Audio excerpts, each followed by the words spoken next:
Many years ago, I worked with a company in West Texas, and it was a fast-growing oil field chemical company.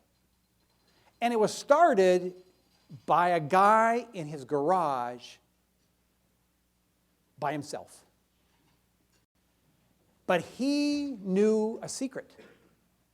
And he treated people great, and he gave them more meaning, and he told them how important their jobs were, and he grew. And then he had 2 people, then he had 4, and he had 8, and he learned everybody's names, and he took them over to his house on Sundays and grilled steaks for him, all of them, all 8, in the backyard.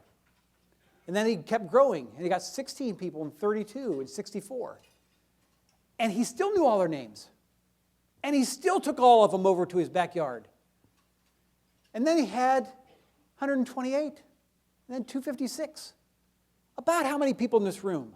I remember seeing them when he had about 256 people. And he still knew every one of their names. And he still took all of them over to his ranch and grilled steaks for them. And they loved him for it. They ran through brick walls for that guy. They would work Saturdays, Sundays, nights. Oh, he had to slow them down. They were working so hard.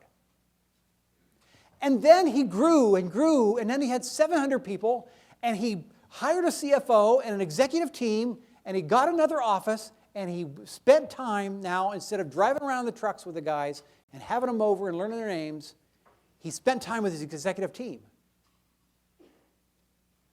And in the executive office, they noticed that revenues were leveling off. They weren't going up anymore. They were kind of leveling off. And profits were not going up anymore. They were kind of leveling off. And they were losing a few things and losing a few people.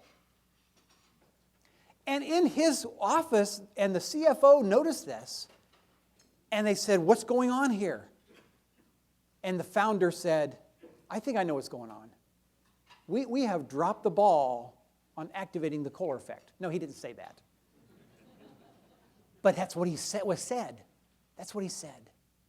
And he said, what we've got to do now is that we've got to teach all of our field leaders to do what I did when I want all of our field leaders to ride with your people. I want all of our field leaders to get involved with their people and take them out to eat. Take an interest in their lives. Activate the Kohler effect with them. So they did. And profits went back up. And he sold his business a few years ago for several $100 million. Because he knew something that a lot of leaders don't know.